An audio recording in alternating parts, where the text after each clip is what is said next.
Chris, I think you and Alex Zek are two of the most brilliant dudes I know. And for you to come out and say, like, look, we know what COVID is not. Okay. We know that. Alex has been saying that for a while. He's proved that it's not certain things. And I respect that. But I've always felt like there is something that's kind of contagious, and there's something like these people can't be making up that they're sick. And then if they're within the vicinity of one another, I mean, they're getting sick. I actually know someone who is very much on that Tom Cowan, Alex Zek, thought process, who went to a retreat, and she said that everyone in the retreat got sick because one person got sick, right? And I was like, so then do you believe to some extent germ theory? And she said, no, because it's just the way that we were all detoxing. So there are people who are like adamant that there's no new disease, there's no new germs, nothing. COVID's just made up, which I'm not on that ballpark, I do think that there's something, and people will say, well, we haven't isolated anything. So, well, okay, well, we haven't isolated God, but many people believe in God. So in the same way, I believe that there's something there that's making people sick. And you found this lady, Sabrina Wallace, you've been watching her videos, and you believe, if I may take the words out of your mouth, that she may have cracked the code for what COVID really is. Is that fair to say? Yes, because it has a lot more to do with like math and engineering and networking protocols than it has anything to do with theory. And it has a lot of paperwork and international standards organizations and Department of Defense paper trails to back it up. So it's not so theoretical, really. I think I'm at like 89 now. I counted my folder because 89 of our videos. Okay, so wait, time out. So okay, well, so like people watching this, Chris sent me a video of Sabrina Wallace on YouTube explaining the biosphere. And I put the link for it on my Telegram. Link under bio. Telegram, the video's right there. But can you, look, bro, I watched this fucking video 3 times, man, and I still don't know what the fuck she's talking about, man. Like, I'm like, what are you talking about, woman? And she's like, you don't fucking get it, man? You don't fucking get it by now, man? We're at the radio frequency 80.15289. What? So I'm asking you, please. I mean, I understand that there are some really smart people here, but there are also people like me who are just like, yo, man, like, we don't know what you're talking about. So can you please explain, like, as we're in like 8th grade, not 6th grade, but 8th grade, just like what we need to know. Just some analogies. You're good with the analogies and stuff. So what do we need to know about this right now? Okay, so what you have to keep in mind, or maybe not keep in mind, but know about my background is that before I looked so scruffy like a unshaven dude who needs a haircut, in my teenage years, like when I was 13 or 14 years old, my parents surprised me for my birthday with our first home PC. I came home and there's a giant Gateway cow box sitting in the living room, and I was freaking out because I wanted a PC so bad, and I thought they were so cool. And I was in like the computer club, and I was in like the math club. I was that kid. Totally glasses before the LASIK, totally like skinny and like, hi you guys, I like math and science. Computer code is cool. Guess what? I can like start my pencil sharpener with the light switch. Just crazy stuff like that. Right. And I could dunk a basketball because I was so tall that like by like the end of middle school, high school, everybody was like, get your behind in the gym. And I was like, okay, fine. So basketball came kind of late for me, but I was this engineering kid. I wanted to, that's why I turned down 3 separate basketball scholarships to go to an engineering college. I wanted to go to the biggest engineering college for computer science, not play basketball professionally, because I was good, but I was not big. I was never like the biggest kid. I was playing against Carmelo Anthony in high school, and he was like smashing my face all against the wall and stuff. He was much bigger than me in high school. I played with Chris Paul in the AAU. Chris Paul? I played with all kinds. Yeah, Chris Paul. Dude, I'm rooting for the Warriors this year because of Chris Paul. I want to see him win a championship. So. Yo, I saw his graduation. Like, I was at my niece's graduation at Winston-Salem State, just a small college in North Carolina, and they called Christopher Emmanuel Paul or something like that. And I'm like, and everybody was taking pictures, and I'm like, wait, Chris Paul's graduating from here? Like, hold on.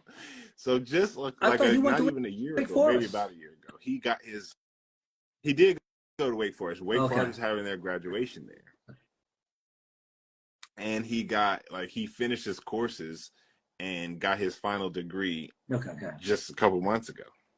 So I played with him at AAU, and I was like, "Yo, what's up, Chris? I ain't seen you." And like, since we was this tall. Anyway, all of these. There was a reason I went on the tangent. All these players. Oh yeah, I was just this kid who liked computers, and I liked like coding and like engineering and I want to be an inventor. That was me.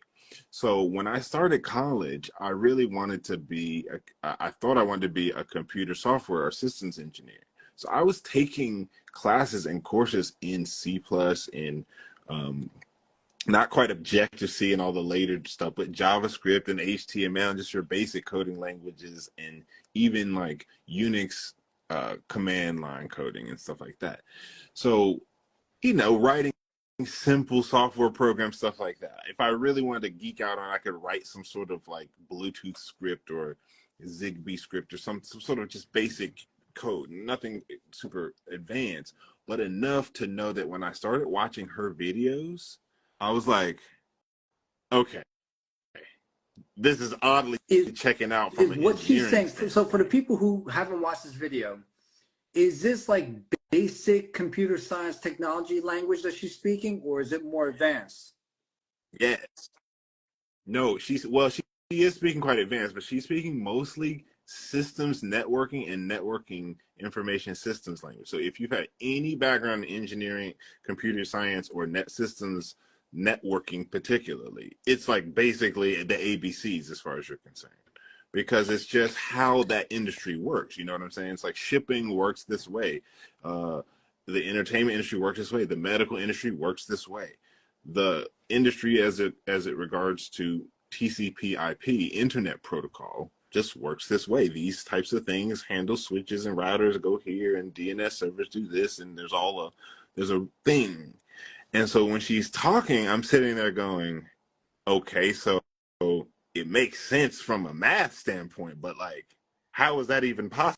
Like, that was the whole time I was like listening, like, this is the craziest thing I've ever heard, Okay, but it can I makes the ask you most something sense I've ever heard. Like, before why you is it the proceed? craziest So and the most... when you sent me that and you're like, bro, you gotta watch this, and I started watching this, I was like, this is the boringest shit I've ever seen. Like, I'm like, of all the fucking things you sent me, because I'm sending you shit like the Jason Shirka video, the phone call that he had with Ray. I'm like, yo, you gotta listen to this shit, man. He's talking to Ray. And I had certain thoughts about that. If you guys haven't heard that one, that was a really interesting 30-minute conversation, which I might actually ask Jason to do a live on that, because I have some questions on that. But the shit that you sent me in exchange, you're like, yo, check this shit out. I'm like, bro, this is boring as hell, man. Like, you expect me to pay attention? So what got you interested? Like, who sent you the video? How did you come across this video on Odyssey? So I saw a video that I it was either a DM or somebody tagged me. Somehow I stumbled on this on Instagram, and it was just a 15-minute excerpt, like a 10-minute excerpt. And I remember being like, hold on, now this makes actual sense. What is she talking about? They're using your body part as a antenna, like, huh? And the blue, go back to that. And I remember being like, who is this? And I went to the channel, and they didn't have but one video. And so I copied the link, and I'm in this big group chat with a bunch of honorable men amongst the truth speaking community. And I pasted it in the group chat, and I'm like, yo, homies, anybody know who this lady is? I need to know more. And somebody in the group chat was like, I don't know much about her, but somebody sent some stuff to me about her. And it was the video that I sent you, the YouTube link, the longer one. And I watched that, and the whole time I'm watching it, I'm like, this is checking out. Like, this is... Okay, so exactly the people are would annoyed work. that I interrupted you. So can you just the basics of what we need to know about the biosphere, and please enlighten us. Okay, so imagine my surprise when I exit and pivot from my background in engineering and telecommunications. That was my major. Telecommunications with marketing concentration in media. That was my official major. So she's talking telecommunications, and I was a telecommunications. And I pivoted that into like video and media advertising stuff, my own. But my like classical training is in like basically all the stuff she's talking about. And so I'm listening to this lady explain how, in a nutshell, and this is for anybody who's wondering this whole time, like, what, okay, who is she? What is this lady talking about? I'm about to explain. I find, after searching her name unsuccessfully on YouTube and then finding nothing on BitChute or Brighteon or Rumble, but some stuff, plenty on Odyssey, and a couple things on Rumble, but more so on Odyssey, that she was a targeted individual. She was somebody who was experimented on and had a lot done on her. If anybody is not familiar with the concept of a TI, that is somebody who has acknowledgingly been manipulated or tampered with by elements of hierarchy that go above our government. And, you know, usually TIs are interesting to me because they always got a bone to pick. They're always like, I don't care, I'm gonna say what I'm gonna say because I'm already at my wit's end anyway.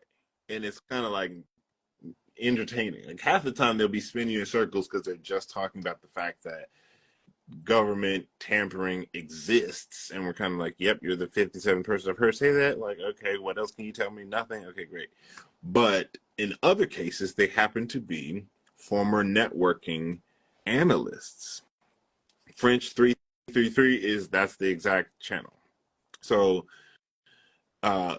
these former network analysts make a lot of sense when they're talking network like protocols and stuff. And really, all she's really saying, if I can simplify it to a nutshell, and then I'll unpack what she means, is that there are protocols by which your phone connects to the Instagram server and then blasts out over simulcast to the other 280 something people that's watching today, right now, to my phone receiving there's several protocols happening, multiple computers at play, collecting this data, transmitting this data in close to real time. Classically, we know those as servers, computer servers, and those servers are usually industrial shaped computers, but just computers just like the ones on your desk or in your phone, that sit in a rack mounted system that in some cases is liquid cooled because of how hot they get, that if they're under high demand will be buried underground in underground facilities specifically so that they can be kept cool because of how hot they get. And that is the general way that computing happens, is that the cloud is really some basement computer underground somewhere that has physical glass wires called fiber optic cables that are transmitting data at the speed of light under multiple strands of glass and at multiple phases, so that multiple streams of data can be sent across the same piece of glass times 100 for as far as it needs to go across the ocean. So if or I however, say and most of something, our this internet is based in data is going to some server and blasting it to the people watching this and to you as well. Correct, exactly. And that's making this trip around the world in once or twice within, probably in the Instagram live case, there is like maybe like a 15 or 20-second delay. So the simulcast feature creates this buffer that creates this delay. But under a FaceTime or something more direct like a Zoom, So we're talking I think less everyone than gets minutes. that, because let's go step by step. So everyone understands that, I hope. Okay. So then next way. So how does this? Correct. And the internet backbone is simply a term. The backbone is a term that is the convergence point where all these DNS servers and node routers and cluster nodes and these other computer systems all report to these short lists of computers that are connected to large pipes called the backbone that physically run around the country and across under the ocean and stuff. And then the more like, think of it like the veins in your body. These are the aortas and the main carotid arteries of the internet body, so to speak.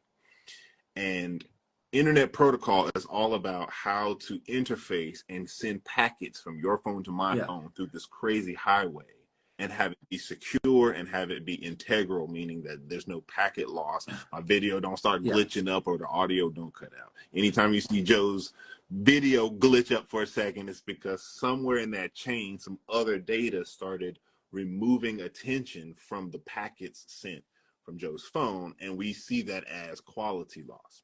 So that's a basic understanding of computing and how digital information, like light from my light bouncing off my face into my camera sensor, being translated into my phone digitally, goes across, and y'all see it. So the next layer up is, imagine I told you that the human body is an incredibly powerful computer. Incredibly powerful, and that it's been my hunch for a while that modern computers are really derivatives of humans. So we are marketed to like, oh, computers will make you better. You should transhumanize yourself and merge with computers. You can be like RoboCop or somebody. But that's a lie, because the human body is way faster than a computer. Human neuron is way faster than the silicon in a computing chip. But the plan for the entire Internet of Bodies and Internet of Things, which are concepts built into this whole Agenda 2030, is to use your body as this computer and not the server in the basement. Your red blood cells translating photons, light energy at the atomic scale via your aura, or what's called your biofield. So this term, BIOFIELD, is kind of the central nexus to what this lady Chris, wait, before you get to talks that, about. so when you're saying the human body as a computer, we're not even talking about the brain. We're talking about the whole brain and body and the biosphere, this aura fields. That all combined is the computer Correct. you're talking about. Correct. Every cell that your body has electrical access to. So from your toe to your brain, with the field being the antenna. Or think of the field like the Ethernet cable, and your that's body itself interesting, like because I the don't know brain. the processing speed of a neuron versus, a chip in a computer or so on, but I know a cell can do a million different biochemical processes per second. So that gives you a measure. Okay, so there's a Right. lot of computing power in the human body. Okay. Yeah. Yes, a tremendous All right. amount, like by orders of magnitude, according to all All the right. So please. official MITs, DARPAs, all them. So little did we know that our bodies actually are powerful and made in the image of the Creator, the ultimate creation machine, and we bear electrical signals as witnesses to that. But they are in the process of hijacking those electrical signals using your body part. Now, if anybody goes and watches her videos, you will see her say this 20 times in every video at least. They took a body part. They took your body part. And this body part, she keeps reinforcing, is this 8 foot in all directions around you electromagnetic field of energy that when your hair stands up on your arm, that's you witnessing the electrostatic output from fear, from love, from erotic touch, from all these different reasons your hair can stand up on your arm. But control over one's own body part, called their biofield, is the best line of defense in dealing and mitigating what's being assaulted on all of us. So No, I'm no expert at that. but think I'm about just it too. learning Wait, this. But what but I think about know that is too. that Like, if you're, and everyone here who's in the Namaste Wellness community knows this, that if you're in the presence of someone who's very, spiritual, like they have like a certain good, positive, warm, vibe, versus someone who's like fucking hating on life, it's like a black hole. They suck your energy dry. So there is that aura, that energy field, like different vibes. And like, even if you had your eyes closed, and if I put my hand like near your face, you would sense that. You could you feel feel it. that, like that Reiki thing's Yeah. legit. So I totally buy the biofields. So I don't think so please continue with that. So if you keep in mind that the biofield is just the internet connection, it's not the computer, it's just the connection. Your body is the computer, your red blood cells. So imagine that WordPress code machine learning code. All like in a computer system, like we learn it. You're talking machine or software language, machine language, and then you have like the baseband layer, which is the physical hardware, the code that translates how this physical chip is supposed to deal with any information coming from the motherboard or from the processor. So in this step of computing, you have instructions, and all these instructions are kind of, keeping in mind, computers are built off of how your body works. So your body's genetic functions, your DNA, all these things have instructions. Now, a lot of people are questioning a lot about viruses and DNA and the existence of any of these, extant premises in modern science and medicine. But a lot of what this lady, as well as other people that I've heard speak on the matter, are saying is that if you couch it in terms of frequencies and plasma like wave states and not like esoteric, like it's not ethereal so much as it's mathematical, and it's not uh woo woo foo foo juju so much as it's just different names given for different harmonic states of a particle or of an atom. So it's like the same things that the fringe discussions can start to speak about terms and spirit terms. A lot of that can be accounted for mathematically, which she and I both agree bears witness to a beautiful creator and a beautiful design, not this kind of evolutionary open-ended, we just got here because a bang went off. So she's basically saying that your biofield is an antenna. And since the year 1995, it has been on the books in the International Standards Organization that this antenna is accessible and open for private use on anybody with enough money to step up to the plate and purchase a few hundred humans to process data on without our consent. Precisely. And that was her big bone to pick, is that she was aware that this was happening, but she just didn't realize that this one layer in the networking node meant physical humans. It's called the cyber physical backbone. That's what, like, the physical backbone is what the physical wires are in the actual service that host all the core, like, aggregate math that goes up the chain in the bigger web. So it's like the center web in the spider web and all the main webs that the spider started with. That's like the backbone. And so imagine you're in networking and you see all this, all your job, and then nobody tells you that what you think is a server somewhere in Texas or Arizona or Los Angeles is really a bunch of people's bodies in the zip code. So who owns the rights to sell our biofuels to, DOD. The DOD. The Department of Defense. They have the as rights. A matter of national security. They established themselves as the vendor. Like, whether they have the right to, that's a matter of moral integrity. And I don't think that they do. But do they do it? Are they the primary vendor? So you gave me an example of how Amazon bought the rights through the DOD to do exactly what? To process shipping data on Amazon Web Services on people on certain spectrum within the wide body area network. And she found this out. That this is fact. Yeah. because it's because it's open and declared. Like, they stated at their symposiums, and like, you know how the DoD will, all these little agencies will host a so-and-so symposium, or like our defense contracts initiative ceremony of 2015 or whatever it is.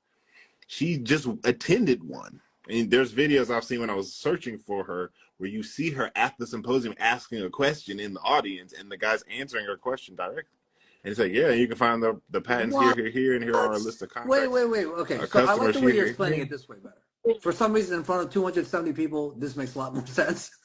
Because I'm going like micro slow. I'm really like trying to like. Yeah, man. Man, you're like talking to me before, like I was some computer science guy, but I understand these analogy this way. But wait, so time out. So Amazon paid money to the DoD, Department of Defense, to say we want data from this group of people or whatever, so that we could use that data to understand how to ship more efficiently. That's in a nutshell. That's layer one. That's the old school. They've been doing that since the 50s and 60s. I'm saying that they paid the DoD that said we want to lease 800 gigabytes or terabytes or petabytes or whatever of bandwidth from the humans' bodies' For red blood cells in what this zip purpose? code and that zip code to save costs on computational services from their server end, because it's cheaper to do that than physically So run these computers. people You have in to be Texas, let's just say, they want to buy some Texas people's bodies to use as servers to store their information or use that to bounce off data somewhere else or whatever, right? What about the people there? Did they catch COVID? Is that what happened? Yeah, what would have happened even prior to COVID? Because COVID was just the dial up to broadband for the interconnection. That's what this was about. So the answer is yes, but what would have happened is those people would have felt an increased heart rate and strain on their fatigue, on their stamina, on their just energy in their body. Energy, literal neurons would be being siphoned off of them for Do you think use for other maybe like things than their that could brain is affect telling them people's to like use. anxiety levels, like insomnia, that shit too? Insomnia, anxiety, people's indigestion, people's fatigue. It could express itself, however, because who knows how much they need to use out of your cluster node that particular day. Are we mining Bitcoin data or processing booty cheeks? Like which one? Who knows? It's like agnostic ones and Okay, zeros at that before we point. You know what I continue, I mean? just want to It's ask the not people like here, like, are you guys following? Because I'm following so far, but do you guys need any clarification? Because I don't know if we're going a little bit too fast here. This is like, I saw somebody has asked if I've read her documents. The answer is partially yes. I'm still going through her main one. Uh, but yes, she maintains that the immune system is yeah. 80% your biofield, because your biofield is affected by your skin. So your immune system is comprised of your skin, your spleen, your lymphatic system, there's a couple other key systems in there. Your skin, your spleen, your lymphatic system, your thyroid or something like that, and Well, then one right, or two but other the major the organs. hard part of this for me to grasp is they're openly admitting that they are doing this. This is like public information that they are using humans Yes. as Well, servers. put it like this: it's public information. Yes, it's public information when you put the pieces together. Nobody's standing up saying, "Hi, my name is Charles. I'm with the DoD, and we're using human bodies as computers." They're just saying we've deployed the cyber physical backbone on the wide body area network. And if you happen to look in the international standards at what that is, you see exactly what it is. And you have this lady who's essentially bridging the gap for you, saying, "Hello, this is my job, and I'm here to basically say, what the freak are they doing, y'all? Wait, They're like okay, straight so up and so I'm reading some of siphoning the data comments off here, of and people." people are saying, "Well, why are they doing this?" So is it faster to use human bodies as servers than the computer? Yes, and here's why. Because the point is for it all to be ad hoc and ubiquitous. Because servers are centralized. When I say, "Hey Joe, here's a photo of the two of us, a selfie, ka-ching," and I go text. It has to go from my phone to, my Wi-Fi or wherever the location we're at, to the server at T-Mobile, to the DNS server that routes it around town, to the other one that takes it to the backbone, through to all the data centers and all the checks and balances that they don't tell you about, to your phone, and then show up on your computer or your thing. It's like 100 computers it goes through, and it happens like whoop, Yeah, like that quick. So if I just do an airdrop to you and I say, "Hey, let me airdrop it to you," that airdrop is creating what's mhm. called an ad hoc network. It's turning my phone into a small router, like a modem, and you're connecting. And then I'm sending like a P2P or some sort of basic file transfer to your phone. And it all just looks like a blue little Yeah. line. And Apple goes, bloop, oh, airdrop. So it bypasses all those 100 computers. So that saves power on all of those 100 computers for me not to have to send you the I get same that. Yeah. JPEG that's 3 megabytes. Okay, so imagine the entire computing franchise is happening on supercomputers that are directly bioelectrically connected to one another ad hoc. Yes, this is the only thing that makes something like cryptocurrency sustainable, because everybody can tell you right now that data mining is clearly not green and clearly not sustainable in its present form. And I think that that's because they knew that they weren't going to be using this liquid cooled silicon underground for forever. It was just a stopgap, because the human body can process all of that and more. It just needs the IO. It needs the input output. IO is just a nickname for data going in, data coming out. If you remember back in the day, you used to have dial-up. Yeah. You're like, I want to go to Napster, download. And it was like 18 minutes to download one little song. Then you got Roadrunner Internet or Cox or Time Warner or Xfinity or whatever, and then you hit download and it says, zoop. And now you got Google Fiber, you say download, say, zoop. And now you got precognition. You're like, I want to, oh wait, it already downloaded. Like, how did you know I wanted to download? So all of that means is that more glass, more bandwidth was given to the protocols between your request and the other computer that was serving up your request. That's all that means. Your computer could always handle the file like this, but the data wasn't able to be transmitted. So when you say at a distance, more band, the visual will be like if there's a tube that the information is going through, more band would be like it just now just able to go in a lot faster. Exactly. Is that a good visual, or is there a different visual that we should? Exactly. That's a good one. That's a great one. A common visual is a highway. The traffic going 70 miles an hour on a 2-lane highway during rush hour, or 70 miles an hour on an 8-lane highway. More band, Dallas, more Texas, room for information to go through. Okay. So exactly. The implementation of G Money here, right? I remember when 2020, 2021 was happening, anyone who mentioned that, boom, right? So anyone that mentioned anything against the Maxine or this, boom. So we always knew that there was something with that, but we didn't know exactly like what it was. So this, what Sabrina Wallace is saying, is making this is all piecing this all together for you.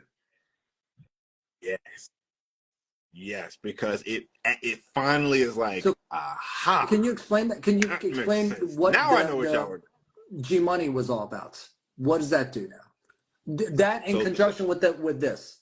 That was about, yes. So this G Money was all about, and I said this from the beginning, I just never knew the bigger scope of what I was talking about. It's about increasing the available IP addresses, increasing the amount of bandwidth that could potentially be used. Like, so you live in, let's just say, Austin, Texas, a booming metropolis. The major highway that goes to Austin, Texas has 7 lanes on the highway. Let's just say we put a 50-lane highway in. Now, you're not going to fill that 50-lane highway tomorrow, but in 10 years you might. You see what I mean? So this G Money was about having enough IP, enough possible unique identifiers that fall into this internet protocol to not overlap with somebody else's data elsewhere around the whole world, so that enough of those could exist and be viable for commercial use in the existing systems. That was the first half of what it was for.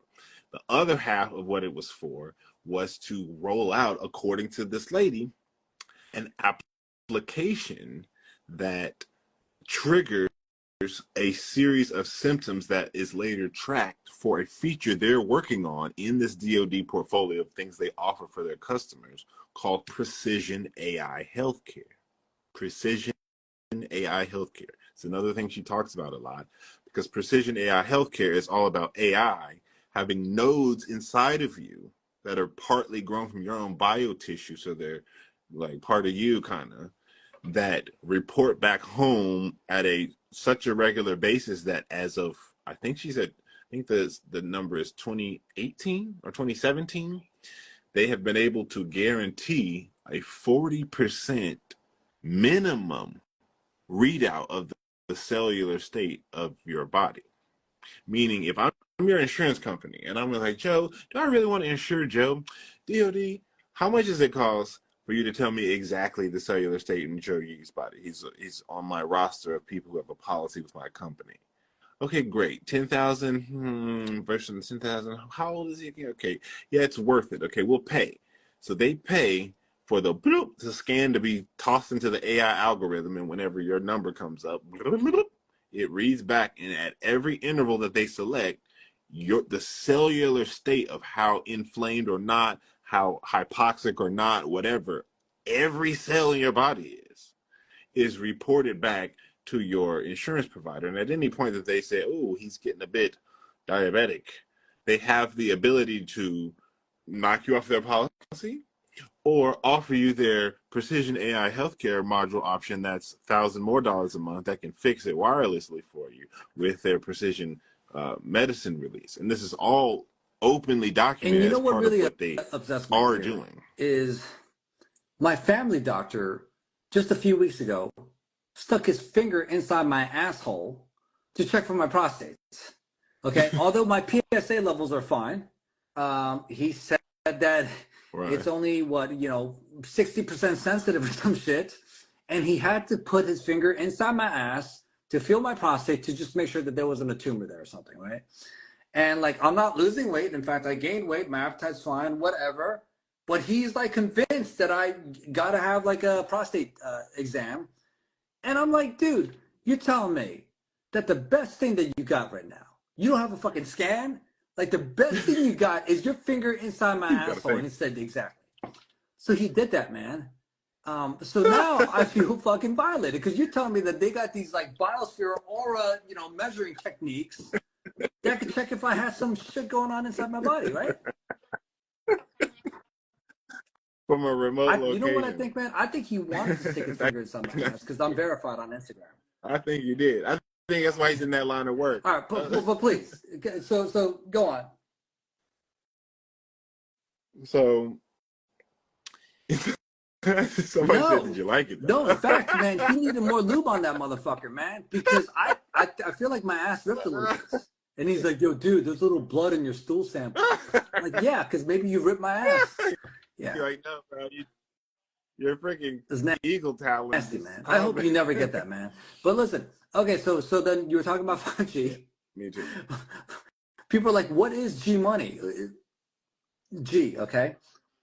We're trying to not say that hot trigger word. That I know, but this is why I'm like, okay, so then now it's starting to make sense because they were so adamant against like anything about the G towers and Tom Count, Batar, anything in that realm. Yeah. Anything. And now we know why. Because at the time I was kind of like, I don't get it. I don't think this causes this. What do you mean? Now I'm learning that what in her I had watched like 50 something of this lady's videos. And then I commented on one. I said, hey, this is one you just posted. I'm gonna type my comment. And my question for her was, can you elaborate on what you think the Roni Roan actually was? Because I think I've heard you say that it was either a result of people's bodies being used in an increased fashion for computing, but then otherwise, I think I've heard you say that it's a program that was run, like a specific app that was run. And so when she answered me, she ended up having to delete the video that I commented on. So she posted 2 subsequent videos and said, hey, to the commenter who asked this question, I didn't forget to answer. I took a screenshot of your question and I'm going to answer because you asked a good question, but the answer is both. And I remember being like, huh? So I'm listening. And she's basically saying that this cyber physical backbone went live in 2017. That means at a certain level of the internet as it exists right now, they already do this for everybody. So if anybody's ever experienced like oddities I thought you in their said health 2005 since 2017, they were doing this. Well, that's when it was commercialized, but the backbone in terms of where everybody's on the system was 2017. 2005 was when step right up. All right, who wants to step for wife their wife? Okay, for 45,000, you can control your wife. Have her sit, have her shut the F up, have her speak up, have her look to the left, have her forget what she just saw. All of that stuff. It was commercialized, privatized. You can do it to your army. You can do it to your Amazon Navy. bought, you can do it to your Air Force. Participated in that back in. Okay. Right. you can use it right because you can use it for, control of the computer, or you can use it as the But in computer's just a node in a 2017, bigger system. It's up to you. This is when the baseline backbone went live. The fact that a backbone means that it is the centralized place where all internet traffic routes through and back out. It's the main highway in the thing. It's the main aorta in wow. the cardiovascular And then system. so how does that explain 2020, And like with the G and with the because what all the next couple years was about was instigating an app that tested the propagation of an electromagnetic disease, like a digital virus, like literally a computer virus. That's the crazy part, is that we've kind of come full circle on the term. Because a computer virus, as somebody who knows computer code, is simply just code written to change the function of a system outside of its primary use. That's all a computer virus really is at the end of the day. Your computer is set to do this, and somebody else writes malware or some code that says, no, do this other thing.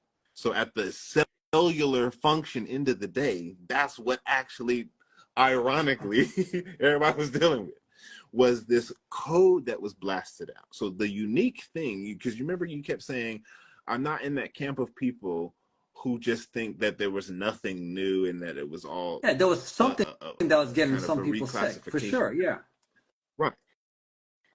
According to this lady, that was a program run to test higher bandwidth usage on the backbone and to track the propagation of how the clusters and the demand spread, because the demand is what causes the illness. And that's why she said both of my points were correct, because the first question I was asking her is this just a byproduct of people's bodies being Yeah. used for computing in general?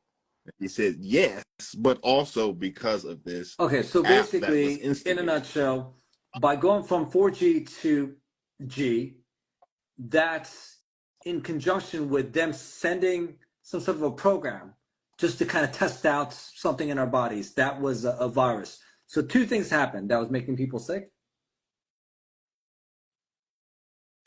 More or less two key things, because, well, really one key thing, because the one key thing triggers the second thing.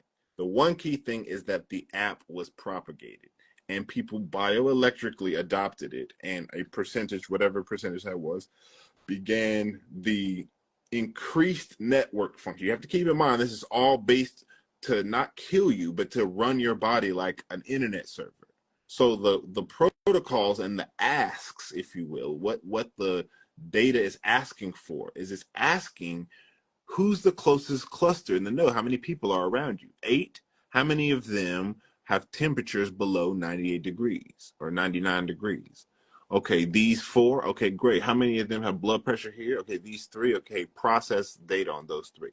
Because a computer server is asking that for all the servers. Server number 53, how much load you got? What's your temperature? What's your, like, where are you located? Oh, you're at the server farm way across town. Like, let's go to a closer node. Okay, you handle these 8 tasks. That's all a computer server switch is doing at a Okay, network so or at any sort of industrial system. So all this is built to like coalesce with the humans, like with like one little turn of the dial. That's the crazy part. Go okay, ahead. so scientifically, based on your engineering and telecommunications, computer science background, what she's saying makes sense to you, right? It checks out. But Yeah, can we yeah, prove that that is what yeah. happened? Just like how if David Icke says, "Hey man, the Queen is a fucking lizard," and so is Joe Biden, um, Right.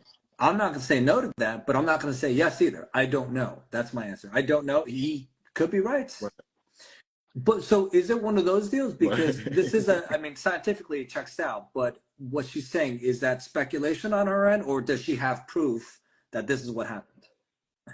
So she would claim she has proof, and the proof would simply be her personal assessment of the data given her expertise on the subject matter. In her mind, she saw enough network activity increase in this unique way to to logically make the conclusion that what we were witnessing was a digital assault. and nothing else. And keeping in mind, 3 years ago, I said the same thing. If the solution is tech based and the reaction is tech based, then of course the problem has got to be tech based. Like they're not going to have a tech based reaction and a tech based solution for a problem that's not tech based. I knew that much. I just didn't know that there is this body part that can wirelessly connect with your Wi-Fi modem, your 5G tower, your phone, your Fitbit, your Apple Watch, the sensors that they grew in everybody all these years through other means, the G or the H that was in all of this. Like that's the other big thing. So the second component of this whole Shimona situation was to justify the inclusion of what she keeps harping on as meta materials. And this is why the doink, doink, doink comes in. Because meta, as you hear this word, I mean, we're on a meta product as it is. Meta materials are these materials that allow for the manipulation of the electromagnetic environment, both in and around you, the air around you, as well as the molecules and electricity within you, that are synthetic in nature, or at least it's not synthetic to a biological environment. And these are things that are required for a much higher IO bandwidth. So keeping in mind, myocarditis, soccer players collapsing, all these people with high demand in a cardio environment are the people suffering, it seems, from this inclusion. And everybody saw that, right? We just took it as bioweapon, or they want to kill us, or Pfizer wants to make money. Spike protein, right. But according to others on her channel and forum who I've been interacting with, it's a lot of evidence suggests that this Roni is its own network. They call it the COVID area network, the COVID wide area network, or body area network, COVID BAN.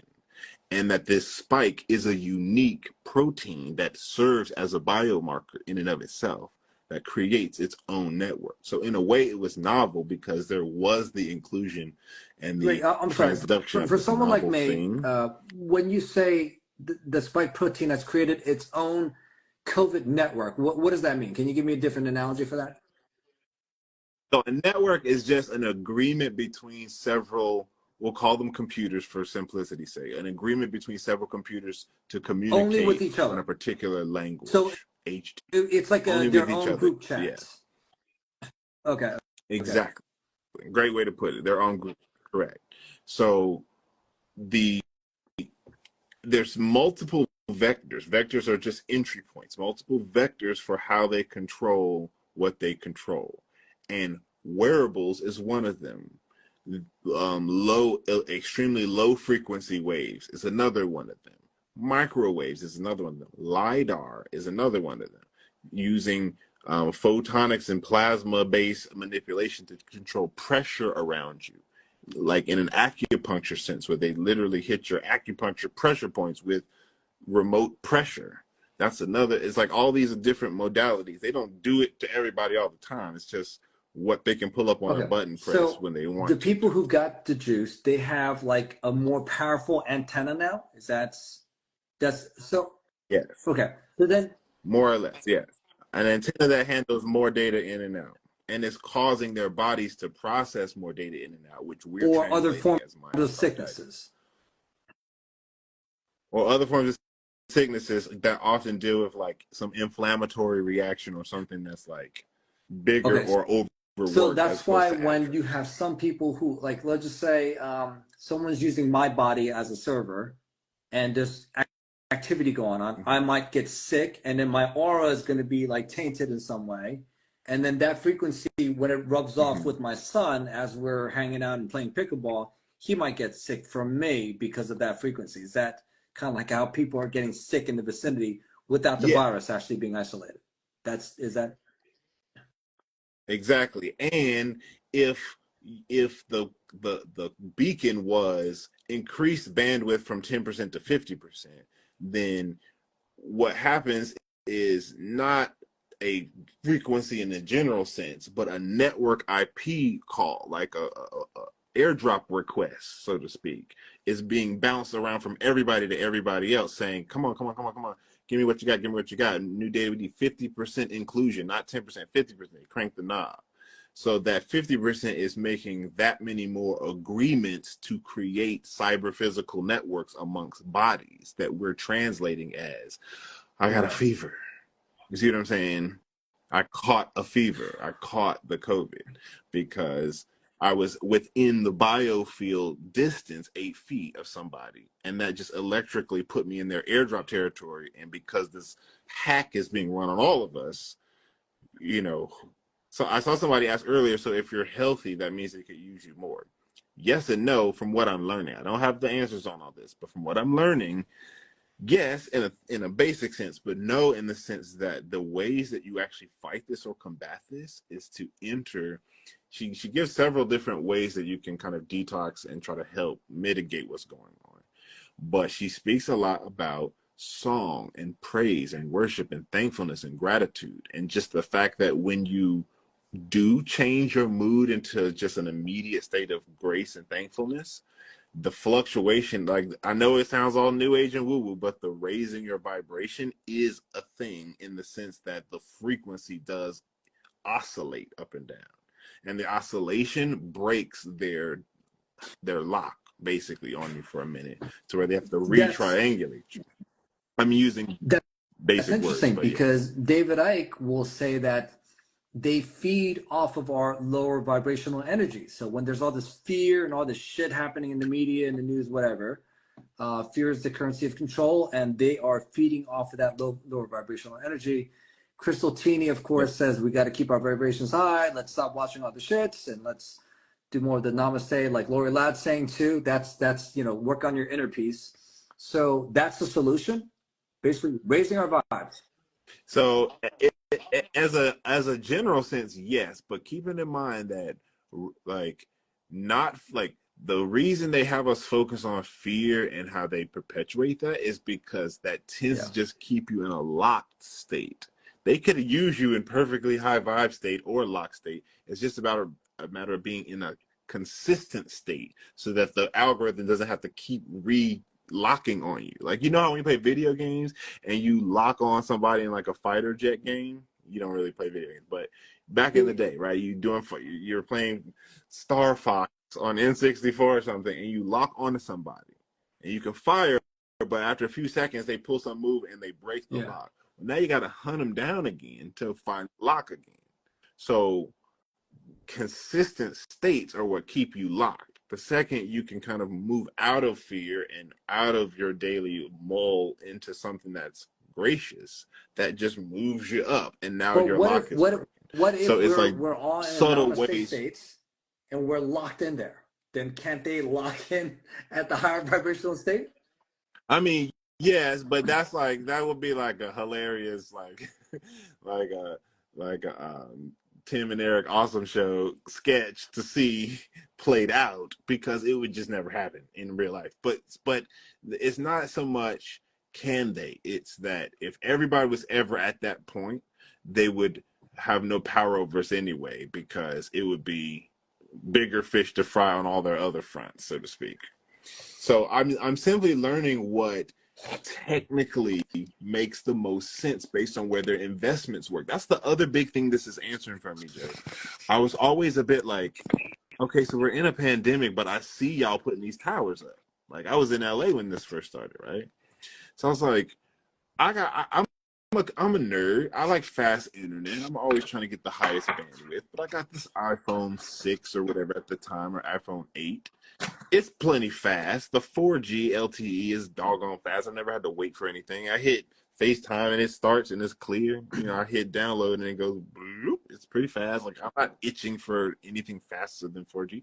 And then out of nowhere comes this new we didn't G. need it. We didn't need it. Things were fast enough. Like, I still don't use right, 5G, exactly. I man. turn mine off. I don't even use that.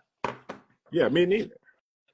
Yeah, I just, you can go into the settings and just disable the thing that just only use LTE. So when you do that, your battery is insanely, it lasts forever. Anyway, so I was already like, so let me get this straight. Every time I look at my bill, it's higher because y'all talking about y'all need to increase y'all profits for this tax or this tax or this tax. Every time I look at y'all earnings call, y'all always talking about how you got a loss year over year and how we're doing this, we're working on this to get more and more and more. And I'm saying, so you're losing money in terms of growth because of inflation, I guess. But yet you're investing in a bunch of stuff your customers don't even know Yeah. exists and don't even need. I don't get it. So that was always why I was like, plus with this fifth generation, the towers have to be closer together than the fourth generation towers. And then I learned from this lady, oh, it's because the millimeter wave was part of the final step in getting their arsenal of top to bottom control in place. The ability to use millimeter waves to craft the air around and in your space. So it's like they needed 10 or so different technologies to overlap to get the full control thing going. And the millimeter wave was apparently one of the final ones. So that's the why they needed it. Because they could do all this prior to the fifth generation. And they have been since 2005. They just needed to put it all on super duper mode and get it all rectified Do you think and oscillified. that may be one of the reasons why they got Bill Gates Yeah. on board? I think that this man is one of the faces at externalizing what's really going on, because I have heard Microsoft pop up a lot. And I think that it now tells me why he's so involved with this, because this is just bandwidth. You see what I'm saying? It's just more IO, more synthetic materials to get his main hustle, computing in eugenics, off. This is all bioeugenics. This is like the new expression of eugenics. Shutting certain genes off in the people we don't like and other ones on the ones we do, bringing these types of character traits through and sitting those down, giving these diabetes and milking them for all the money and kicking them off the insurance when our AI precision healthcare says that they're not worth it as a unit anymore on the ledger. Then it is the bedrock for the entire blockchain. And when she started talking about that, that's when I was like, Wait. got it. Can you Okay, explain that? wow. The benchmark for the whole entire blockchain. So blockchain. So the blockchain, if anybody's familiar with Bitcoin, crypto, blockchain, any of that, the key distinction to understand is that blockchain is the foundational technology. Cryptocurrency is the expression. CBDC is a form of cryptocurrency. Bitcoin is a form of cryptocurrency. But cryptocurrency is just one type of use of the blockchain. NFTs are a separate type of use of the blockchain. They form a type of currency in a way, but they're technically separate. So I have heard it from friends who've invested and from other people who have considered investing in crypto mining operations. These are buildings, often small data centers or large data centers that have thousands of computers and giant AC systems to keep them all cool, because they're processing light at an incredibly high rate for Right. IBM computers. This is where quantum computers come in to then take this all to the next level. But these server farms and these Bitcoin minings are kind of like, if you have the initial capital to invest in all the computers and the buildings and the AC systems, then you can get your return pretty quick because the demand's high for mining crypto. So when I find out from this lady that the entire backbone of the internet is being mainlined and fast tracked in warp speed into position, because cryptocurrency and blockchain in general was always meant to be operating off the supercomputers of human bodies.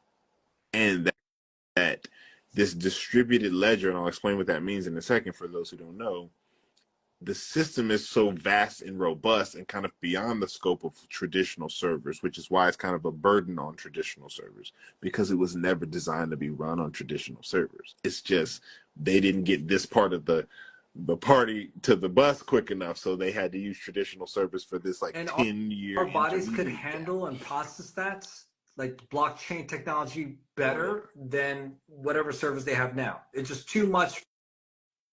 Your body's gonna process any data And this better is than any what they computer could. need to enforce eventually the central bank digital currency. Is that In a way that would actually like work ubiquitously in any sort of quick way. Yes, they would need some sort of like they would need some sort of computing model that could actually bear the load of all financial transactions just for the cryptocurrency aspect, never mind all the government ID and all the other stuff that's not currency.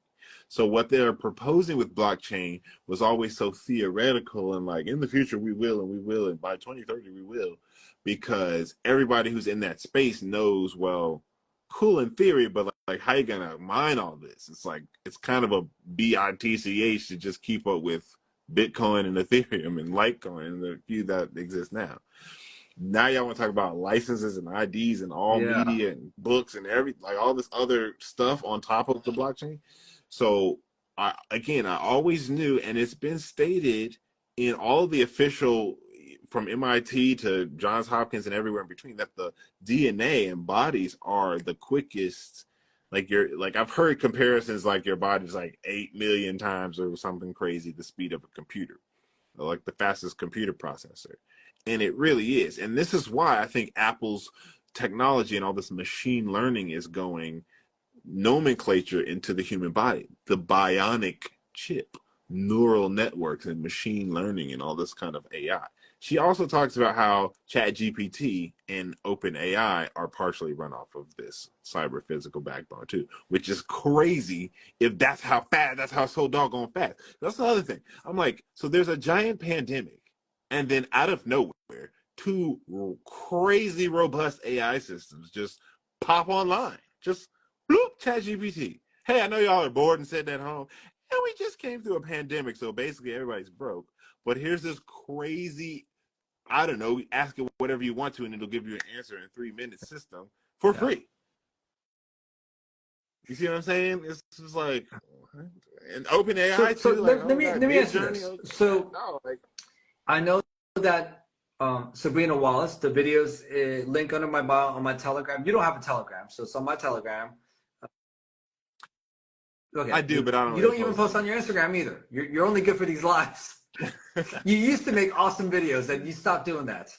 Um, I'm gonna make them again. I know, because you got a life is second like, child now. So I hear you, man. oh, Thanks for coming on this live. But listen, but let me ask you an honest question here. So let's just say, I know you believe in what this lady's saying scientifically, but we don't know with absolute certainty if this is what the Shimona really is. I mean, it sounds like it, and so I'm just trying to be a little patient in jumping on board on this, right? yeah, I mean, I would say the same thing. I would just say I've heard a lot of theories, and all of them were like, but this is the first one that I've heard that's like, wow, you guys, I Right, think this might be it. right. Like, I think this might be it. Like, I don't know, but I'm pretty It's sure not only that you, this but makes the Alex most Zek, sense to me. homeboy, Mister, there is no virus, is saying, yo, this shit makes sense. That means a lot to me. Yeah, Right, because he's a systems right. engineer. So He's a so systems so engineer. so, So it's an okay. engineering thing. It's a So physics and let's just say engineering thing more hypothetically, than anything. this is it, right?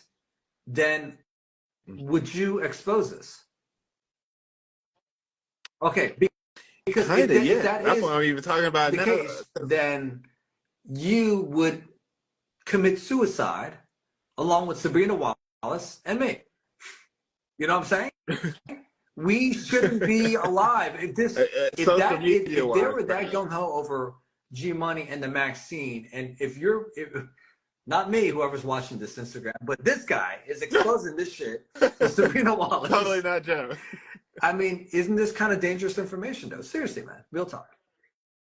It's like it is, but it's like this is the war. This is the act. It's like being in Ready Player One and being Parsifal ahead of time, knowing that you got the like thing. You're like, yo, I got like you wanna you can't hold it in. It's like it's no point to just use it for yourself. The point is to propagate. And then when I watch her, I watch somebody who's kind of at their wits end with censorship and people too scared to tell people what it is because she keeps calling out, and I'm sitting here going, Sabrina, I'm pretty sure nobody knows about this. Like nobody's hiding this. I just never heard of this. And she keeps calling out people for not telling people what it is. But I think that the people she's calling out are simply just random disinformation agents in the engineering forums, not like the randos on YouTube and Instagram in general, just the specific famous electrical engineering forum people who are like, oh, well, yeah, that's all theoretical. I don't know. I don't know. She's like, listen, here's Department of Defense directive, dot, dot, dot, dot, dot, dot, dot. Read what it says. In fact, let's read it together. And then she'll show you this is stuff that the DOD has said is required in every American citizen back like almost Right. 10 years ago, But Chris, since think about 2014. this. So I'm just thinking ahead here. You know what the lengths that they went through to try to hide certain things, certain truths about certain products being 95% effective and all that shit, right? Like complete Yeah. character assassination on all these people. Yeah.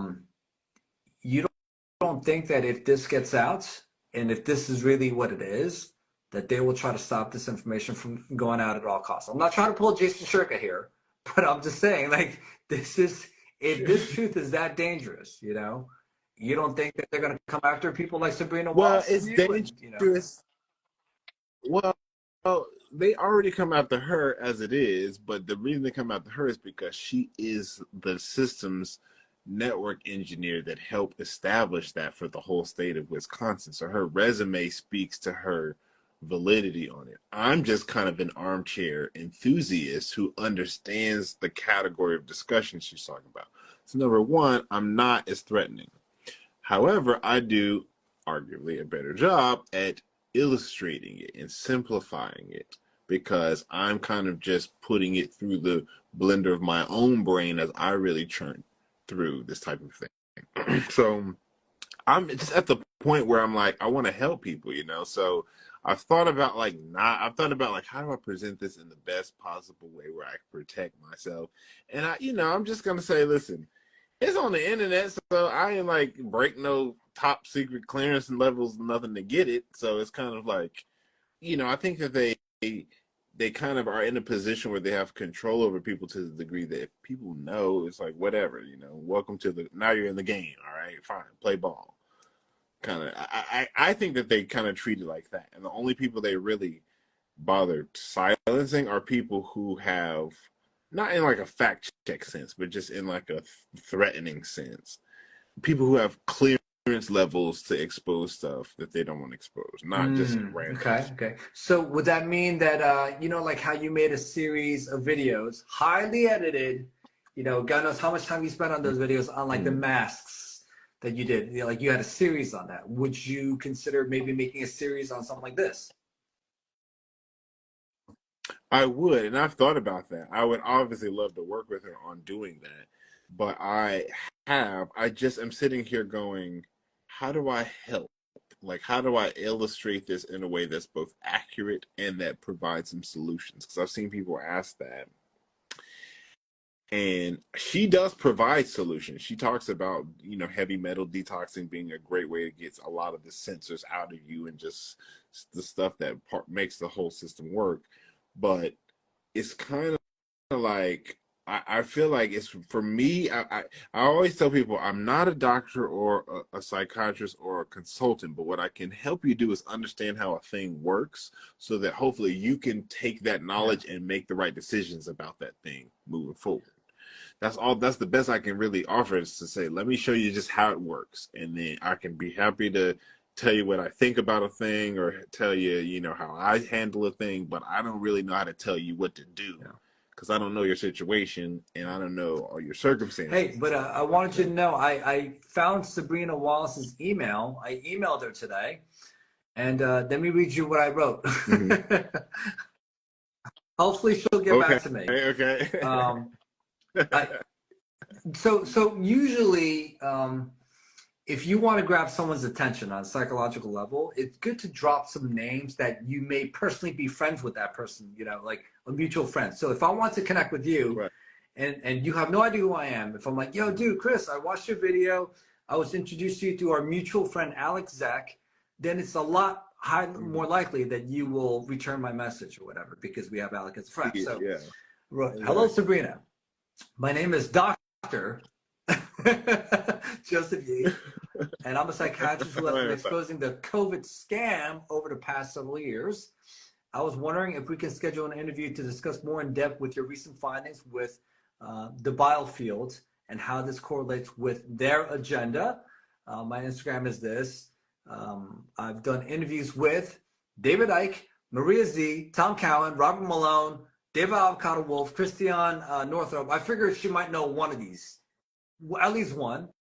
One of those. So yeah. please let me know if we can make it happen. I believe you're, someone who may have uncovered this mystery, and I gave her my number and my email. So let's see, man. I hope that she returns, but if she does, what do you think, man? Should we do this like on a Zoom kind of thing? And if so, like, where the fuck are we gonna post this shit? I would, yeah.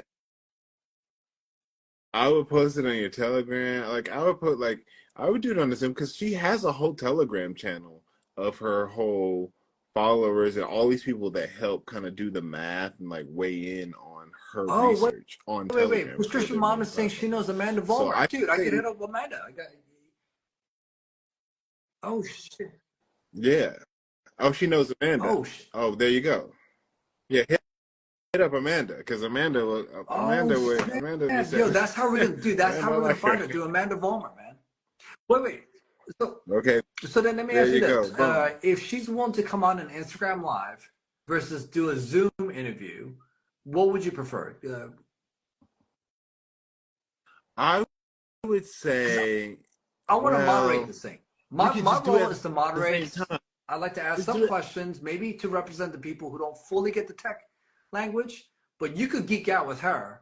And I think it would be great if we get... Yeah, well, put it like this. You can do both. You can just either do Restream and do both, or you can just set your phone next to your other phone and do Zoom, but also do Instagram at the same time. Well, I wanted you, and I was thinking maybe getting Alec as well, because Alec could go ham on his no virus thing. So maybe like the four of us could do something like a Zoom. Well, Alec will probably want her on his podcast, but okay. But I'm just saying, if it was one or the other, would you think maybe Instagram or more of like a Zoom thing? I would think wherever it cannot get deleted, like it would just be gold. I'm sure it would be absolute gold. So either way, like as far as I'm sure she can find an Instagram account, but as far as I know, I tried looking for Zoom is probably. I tried looking for on Instagram, TikTok, and what I find really interesting about her videos is that despite the fact that she's speaking in her own Chinese technical language that I don't understand, there are tons of views not only on the Odyssey and all that YouTube, but on TikTok as well. Apparently, these people are screen recording certain segments and posting it. She's getting tons and tons of views there, which I find very strange because I didn't think the TikTok crowd would really get that. But I guess there are people. They get, because a lot of them TikToks are nerd kids. These like code kids. So keep in mind, there's subcultures and niches in every category, right? I dabbled in the nerd kid culture, but like there's skaters and there's like the music kids and the theater kids and like the basketball kids or the athlete kids. And then there's the kids that like the program their PlayStation controller and play their garage Pokemon cards when they're adults. Yeah. Similar, like a large overlap. So she's basically saying that in the GitHub, so GitHub is like a forum for coders. It's like like just some sort of like marketplace, if you will, for coders, for people who do computer coding. She's like, any nerd that can code in Zigbee and Bluetooth. Zigbee is just a simple coding language. Bluetooth is just a simple coding language. Could buy a $300 device since the 2000s, and with their mind open their garage door, because we're dealing with radio frequencies, basic stuff that your little RC car was in. They just never told you your body can interface with that stuff. And so yes, it harms you. Yes, all this ionizing and non-ionizing radiation equally are harmful, just at different levels. But they've hidden the body part, she keeps saying. And this body part is yours to use however you want to. And certain people have much stronger auras or biofields than others. Like certain people have Yeah, much stronger arms than yeah. others. You No, know what I mean? It's but just a this is body like part. I'm sure I represent the people watching this, including you, but like I feel so fucking violated. If this is true, like I feel Yeah. so violated right now. These motherfuckers, as it is, we're all pissed off at Yeah. them as it is, and now they're using our bodies for as an antenna to communicate and steal our data and process shit in our blood. I mean, it sounds kind of crazy, right? When you say it out loud, It does. It's when you say it like that, it sounds insane. But that's what makes it so fascinating, because I'm like, it's the most insane thing that mathematically checks out. Like it's like that's what makes it such a like a chuckle in a weird way, because I'm like, huh. So they're just repurposing the human body to act as a computer, because basically computers are dumbed down humans. Computers were built to operate like dumb humans. Stupid instruction codes, no internal creativity. Do this, in electricity in, output out, IO. Same general premise in terms of just like schematics go. But now I'm realizing that with the simple inclusion of this wireless antenna that interfaces with all of our wireless devices, we now process information in binary, ones and zeros, to the tune where people can all openly admit, yeah, I was thinking about a puppy, and then I started yeah. seeing puppy ads on my Instagram. Everybody said, oh yeah, I was talking about dog chow, and then the dog chow ad came on or something. But it's been more recent that people are like, yo, no, I didn't mention this at all. I was thinking about it. Yo, man, And then I motherfuckers started trying to seeing sell me that. pickleball products Yeah, everywhere, man. right. But I'm saying, between what you talk about, what you think about, it's all part of the like marketing. So if I'm an advertiser, I'm just gonna buy 100,000 people in my demographic and say, tell me who's thinking about the products Yeah, that I yeah. sell, and I'm gonna market it straight to them. And apparently, since 2005, if you got enough money, you can do that. If you want make your Stepford wife, if you want your son to be the best athlete in the world, you can do all that. So this is what I mean by like, can sports be rigged? I mean, I guess if stuff like this goes on, it's like, who knows? Like it might be like biofield perfection practice. Like Well, where you just well, go, well. and To they're the like, to the I people who believe that all sports are rigged, I will say I've seen some shady ass things in football. I will acknowledge that in yeah, I football, for know, whatever reason, right? fucking football, I've seen some weird shit. People just like try to kick a field goal when there's really no point to kick a field goal other than to try to like cut the what do you call it, the spread or whatever. Um, Uh, yeah, Split, I yeah. won't. I won't. I still refuse to believe Yeah. that for tennis, but I could see that there are some games that they could do that for. But hey, there may if I could just say this, um, if I could just tell you how I feel, Mhm. because I've been listening to you this whole time, so let me express Sure, how I feel about this. This sure. conversation took place a year or two ago. It will be a very different situation now that the Shimona thing seems to be over for now. God knows whatever happens in January, but for now, it's just like no one's really talking about it more. Like Right, exactly. I don't know, man. I want to do something about this, but it's like, oh man, this shit's dead. But at the same time, this is what that whole thing was all about. So it's almost like, do we really want to revisit COVID and start like raising hell on this shit? But how could we not, Right. if this is true, like how could we not say anything about it? Well, because it's bigger. The good point, but I think that for me, it's just bigger. It's giving me the clue as to what this Shimona really was, but it is bigger than the Shimona, because the Shimona was just a phase advancement in what it already was, and it's not the end goal. So are you? Oh, So wait, wait, I'm wait, looking wait, at this wait. and So I'm are you like, fully convinced that this is all part of the 2030 transhumanism agenda? Like this is what is, because that's what David Icke has been saying the whole time. So a lot of people have been saying that. I am convinced of that. Yeah, and I think that what her work has made it click is to why their investment up to this point has been the way it has been.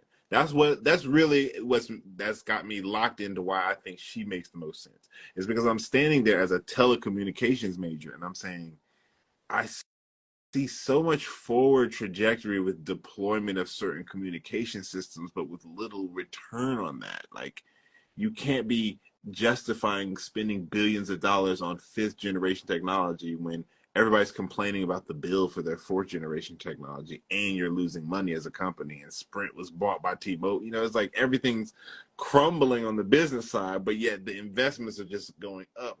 And then I go to the bank one day and they're like, I'm like, hey, I'm trying to withdraw some cash. They're like, okay, cool. Let me see your ATM card. Put the ATM card, type the PIN. They're like, okay, great. So we're going to text a code to your phone. Just tell me what the code is. And I'm like, I'm here standing in the bank. I mean, sure, the code is right here, but like, since when did you start asking for two-factor authentication at the bank? That's a thing now. And I have it in my big project that I'm mapping out. This two-factor authentication, this is going to be a real big problem. Everybody thinks that's such a good thing, and I'm already looking at this like, I think we just walked into a trap with that. Because what that means is that we've now got to the point where banks won't let you get your own money out unless you have a cell phone service on you. Really? I mean, I took Like, you know, so I don't know how it is in your family, but in our culture, in the South Korean American culture, you know, we give our parents some money. So I went to the bank today, ATM card, draw some money, gave my father some cash. Not that issue yet, but I've also heard about Well, did you just ATM. did you go in the bank or just to the ATM? Yeah, me, every time I go to the ATM, I don't get asked for a PIN. I just needed to take out more cash than I could at the Okay, ATM. So I they went need an into extra code. The teller, and I'm sitting there going, but I've been looking at your face for 20 years. I'm the same person. My code checked out. My ID is the same. I didn't forget the PIN. I got the card. I got Apple Pay, what you want. Like, why do I have to actually get a code from outside? Because that requires that I have a cell phone. Like, right now, it's all convenience, fine, it's fine. But if I just said, I want to go a month without my phone, I now can't get this money. All that's going to turn into some sort of a digital ID system. Like, we need to see your code on digital ID. By the way, here, I want to show you something. So I unknowingly got coerced into signing up for that fucking ID.me. I had to sign up for that shit because if I don't, then I cannot prescribe medicine. So they do this bullshit here where in order for me to prescribe medicine, at least in the state of Pennsylvania, right? This is ID.me and it gives you a code. It's backwards, but you see that time, there's a time limit, you know, 5, 4, 3, 2, 1. And then once that time expires, there's a new code and I have to give the pharmacist the code and the patient's name, date of birth or whatever to prescribe a controlled medication, right? So that's it, and I cannot do that unless I'm a part of fucking ID.me. That's how they got me, man. So they're gonna figure out a way to get everyone. Like if you need to pay your taxes or whatever, you got to sign up for ID.me, whatever. So this is all part of this getting us on some sort of an ID passport or so. Yes. Now it is like what this person just commented. It is a lot of what Allison McDowell talks about. The difference is Allison talks about the framework of how the not theological, but like the philosophical and kind of like structure of it all is set up. What this lady talks about is how the physical network layer interfaces with the stuff that Allison talks about. So Allison will talk about the Internet of Behaviors and who it will function and how it will function in terms of like the end user side of things. But Sabrina will talk about the Internet of Bodies and the Internet of Behaviors and how the actual IPs and the functions and the engineering side of what's going on, which is the same thing. It's just one's at the consumer side, one's at the back side of the server. Brother, you've watched 89 of her videos. Can you give us some like positive things here? Because I think a lot of people are kind of like freaked out right now. So, but I mean, more than freaked out, I'm fucking angry right now. Like I'm really annoyed. Not so much angry, but more annoyed that this is happening. I feel very violated. These motherfuckers, like, they never cease to surprise me of how twisted and evil they could be. So based on the videos that you watch from what Sabrina's saying, anything that we could do to kind of like cleanse our aura? I've seen some of the comments, people saying maybe we need to go back into nature. Anything that you recall? So the one thing, like just knowing how this works, anybody who's interested in moving into the woods and being out of the cities is already putting themselves in a better position, because the way this works is via cluster nodes, and more computing happens because this is all body to body, body area network to body area network. So the second you're outside of a physical location with a lot of body area networks, you're automatically at a reduced usefulness.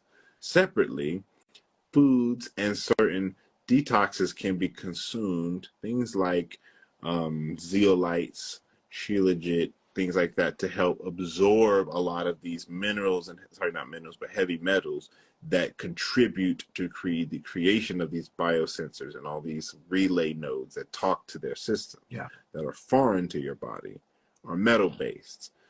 When it comes to detoxing this thing right here, it's hard to say. The big thing that I keep forgetting, that I've come to the conclusion of, but most people might not know, is that as far as I can tell from people who have sequence vials, who are not me, I am going off of their word, but it is not really any modified ribonucleic acid present in the vials, mostly graphene and or carbon lattices known as hydrogel. So the contents of it, if you think of them like nanoscopic Lego blocks, things that can be formed into any shape later using electromagnetic signals and different types of external stimuli to change the electrical state both in and around your body. And that the whole purpose was just faster throughput, because of course they couldn't just come out and say, hey, you want to sign up to be part of we run a computer off your backbone? No. So I've seen people in the comments talk about zeolites, chlorella, shilajit. I saw a homie talk about people dealing with issues within the terahertz spectrum. That's a whole separate thing. She talks a lot about the terahertz intrabody network, how a lot of these molecules are designed to operate at terahertz frequencies, which is an order of magnitude higher than gigahertz, and that the terahertz have very short distances, like 8 centimeters, that they'll send the signal out, but it's enough to talk to the other cells in your body. So there's all kinds of sophisticated networks within networks. But all this to say that the detox protocols and the mitigation strategies span from stuff you can eat and stuff you shouldn't eat, like to make the problem worse. She talked about how a lot of the candida situations, in some cases, candidas can be bio accentuated or attenuated to react to certain electromagnetic impulses. They kick the frequency up, the candida kicks in you, and then certain reactions happen in your brain from the candida going off in your gut from the stimulus candida is getting from this external stimulus. Wait, so basically what you are saying is what all the people watching this probably have been doing already, because most of the people supporting our channel are these namaste folks, right? So they're all meditating and shit. They're all spending time in nature. They're all taking like detox supplements, eating clean, whether you're vegan or carnivore. So it seems like if you're doing the right health measures, that's a great way to protect your aura. And you know what, man? See, I've had this theory that I would say some shit like, you know what? I feel like they cranked up the 5G. I would say that. Like they cranked it up because like I just feel like a more heaviness in this world or whatever. Even before all this thing happened in the Middle East, And people would be like, haha, yeah. But now to come to think of it, yeah, they fucking might have been running some shit through my body and the people in this area or in your area. And so when people are like, yeah, I don't know why, man, like I'm doing my usual routines, but I just feel more anxious. I just can't sleep. Like, I guess that could explain it, man, because I'm just seeing a wave of fucking anxiety. I ask people, well, what are you doing differently? And they're like, nothing. I just feel more anxious. So, Yeah. That's like, you know, it's funny you mentioned that because I was thinking about that earlier today, talking with a friend, sharing about this same information, saying that according to this research, they have the technology, and I read about this a while ago. I just didn't understand that it was implemented at a wide scale. So I knew it was possible. I just didn't think it was as prolific. But that they have what they call brain colon brain and neuron colon neuron connections, where they make these kind of like plasma based clones of you, not a true real clone, just a clone of your electrical state.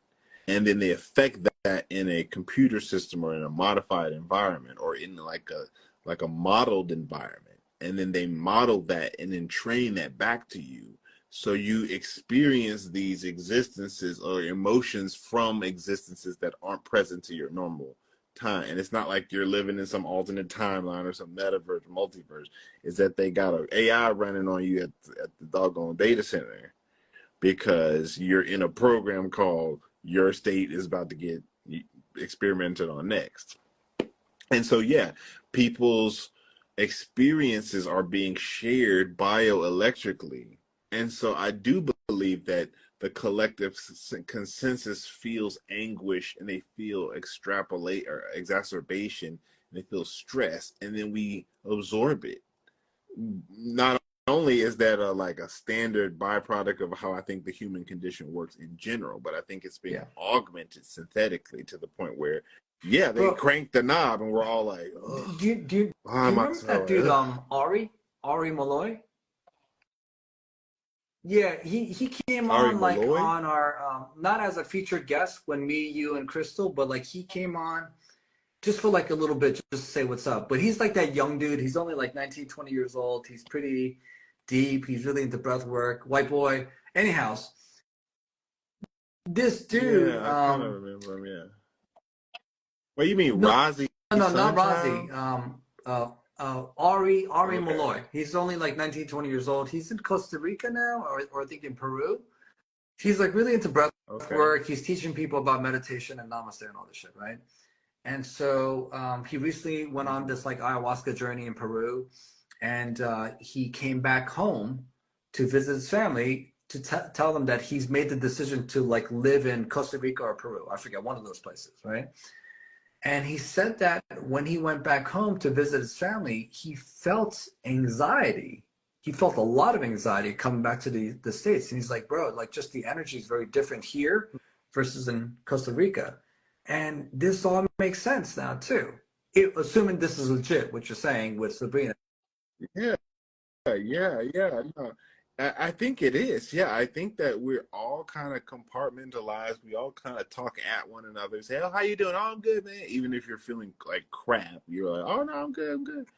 So we're just kind of socially all just agreeing that we're all in pain and not really doing well because we say we are, but we're technically not. And you deal with it all day. People dealing with it. That's the other thing. People dealing with SSRIs and benzos. So, in a nutshell, for people who don't know what an SSRI, explain that because she talks about how Well, SSRIs well, are a oh, particular assault really? weapon Oh, of shit. theirs Okay, okay. to So shut off SSRIs are like selective yeah. serotonin reuptake inhibitors, meaning if you take a medication like a Zoloft or a Prozac or a Lexapro, these are all SSRIs. They slow down the breakdown of serotonin. So your brain, your body produces serotonin based on the foods and the supplements you take. And then they produce serotonin, and the serotonin gets released and does what serotonin does. These medicines come in and slow down the breakdown. So if you can visualize like a trash bin, a recycle bin, the serotonin does this thing and eventually goes into this trash bin to get broken down and recycled. These medicines come and they block that channel so that the serotonin just kind of floats around longer. And so that's all they do. So it's not like there's serotonin in the Zoloft or the Prozac. It just slows down the breakdown of whatever you have naturally in your brain. Now, Sabrina Wallace is saying that SSRI is what? She, she's saying that they're a particular assault against your. It was either the light photons that generate out of you or your biofluid itself. I got to go back and like really hone in on what she was saying. But I remember she was calling out Oh, SSR. I remember at the shit, time being like, "Oh, I got really? to send this to Joe because he became SSR." But she was basically saying how the SSRI category of pharmaceuticals in particular diminishes the light code within you, and it really like by I think it's by overworking your serotonin receptors by not allowing them to break down as quickly Wow. as they should. It's like it's almost like adrenal fatigue for your Wow. serotonin You receptors know, or what's whatever. interesting is that when people take medicines like Zoloft or Lexapro, whatever, right? What happens is these people, their anxiety symptoms get numbed up. So sometimes when people are on these kind of medicines for like years or like even decades, and then I shave them off, I taper them off, and then they could start feeling again. You know, they start getting tearful and stuff because they're like, dude, like I could feel again, I could feel emotions again. So sometimes in their past, when life was too traumatic, these kind of medicines kind of numbed their, shielded their feelings, right? But now, so that kind of makes sense because these medicines numb your emotions and maybe your aura too. Yeah, I think so. And I think like I just remember she was talking on this rant and then she was like, oh, and SSRIs, like that's a particular assault. Like it's not just, oh, it's convenient. It's And something about benzos too, she said. SSRIs in particular that not Oh, benzos, just SSRIs. I mean, I'm sure yeah, benzos are not separately problematic, but it was something specifically for SSRIs as diminishing or affecting either both your biofield or the photons generated out of you, because she keeps maintaining that we yeah, create light inside of us. Your cerebral spinal fluid. I was talking to Vin Esposito earlier, and he's like, not just your cerebral spinal fluid, but according to certain, you know, energy discussing doctors that he's aware of, every cell in your body is capable of generating photons at the DNA level that is the source of what they make as the proteins. And I just remember him, like I was explaining all this to him and he's like, yo, this is clicking and making so much sense, because he's been on this whole like water as like sunlight transmuting water into light phase of like the biological approach to it. And I'm coming from an engineering approach, and we're both like, bro, like, my mind is blown, like this is crazy. But he was like you, he's like, I don't understand a lot of the engineering of it all, but I get some of the science, the biology of it. And it seems to me that the engineering part is really where the rubber hits the road. It's the reason why it works is because it's built on the old internet. It's built on the same exact internet that's always been. It's just that the biofield has allowed for them to hijack your body as a computer node. And it's now using wireless computer to computer network. I even sent this to Crystal when I first found it. Like, Crystal, this might yeah, explain your shedding yeah, thing. yeah. Because Because Crystal, what's for people who like, don't know, when Crystal is around people who are juiced up, she bleeds down there. And I'm not talking from her period, but from the other hole. So that happens all the time. Doesn't happen to me, but for her. So how would you explain why that happens to her and not to me necessarily? well, because I would say that for whatever reason, the cluster, that the computing switches are finding her body to be a more useful candidate for high bandwidth purposes. Maybe because she's healthy, who knows, whatever the reason. And then when that triggers, her body like reacts to it in this particular way that's anomalous, like bleeding in this way. And it could be a result of her body rejecting the signals and passing them off in this way that translates as bleeding, or it could be her body accepting the signals, actually working overtime to actually Yeah, yeah. execute the functions, and Well, bleeding as a result. It's so I hard to say. mean, Agina is asking bleed. What explain? Well, Crystal, when she's around people who are juiced up, when she goes and works with people who are, vaccinated, she has a tendency to bleed from her down there, from her butts. She's made it very public. So she went on the Stu Peters show and she said that. So Mm-hmm. it's no secret. Um, but you know what's also interesting? Here's the thing. Here's my theory on that. And this is all speculation on my end right now. But Crystal is a vegan, and I think when people eat like super fucking clean, they're just more sensitive to toxins. So, for example, like I was a long time smoker, right? So I could smoke, and whatever, chain smoke, and it was nothing. But then I bet you if I smoked a cigarette now, like I would be coughing my lungs out because my lungs are a lot cleaner now than it was before. So I think on that way, like if she's eating like pure, like super clean, vegan like foods, and then she's exposed to more of the toxins or like toxic radio frequencies, I guess she could probably feel it more than maybe someone who has other toxic shit in their bodies. Or if they're already inflamed, so an extra jolt of inflammation is nothing to them. It's Mm. just, oh, I got a headache today, or oh, my, my fingers are numb again today, and they don't see it as anomalous. Whereas in her case, she's getting cranked. The processes are going way up, and her Yeah, body's like, no, no, no, no, no. yeah. All kinds of implications because computers and switches are always looking to just offload. It's called load balancing, because that was her answer. She said, I think that COVID is just their load balancing. It's how they can test how much of the network they can dish to this area or that area or this. It's a common networking thing, load balancing. All right, if we're going to serve up, let's just say Netflix. I don't even know where Netflix's servers are, but let's just hypothetically say, well, let's use Apple's servers. I know they have a big one in North Carolina and they have a big one in California. So let's just use those. I'm sure they have others, but let's just say Apple deals with emails for your iCloud. They deal with photos going back and forth for text. They deal with phone calls. They deal with GPS. They deal with Game Center. They deal with all these different things. So what they do is they run tests to see how do we make our back end systems as efficient as possible by pushing certain traffic to this data center over here, or that data center over there, or splitting this type of traffic to there. Okay, FaceTime stuff gets over here, but emails and texts go over here. Okay, they're constantly making it as efficient as possible to save money. So if you're take the computers out the conversation for a second, and you're looking at human bodies as computers with the biofield as the antenna, then load balancing is simply stress testing how much can we use of this person or this person, this How node. much It's the could same Texans computing handle terms this for the load back. versus the North Carolinians and Pennsylvania? Right.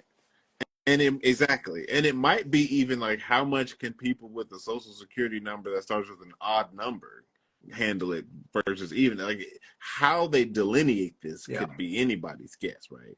Because computing and like when I hit say cool Joe, we'll see you at 11 and I hit K, that K, I don't know where it goes. It goes all over. It goes 100 different computers somewhere. I don't know where those are, but they're trying to alleviate that chain and make it human bodies in a connection that respond even quicker, electromagnetically quicker than, I mean, we're talking milliseconds, but imagine like I create a blockchain request and a million people's bodies feel that and react immediately around the world.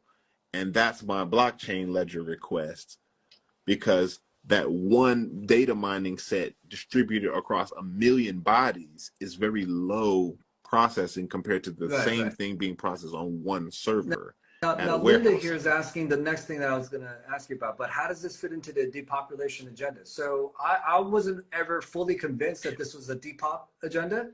I think some people may get hurt Mm-hmm. along the way during an experimentation, and it's like it is what it is.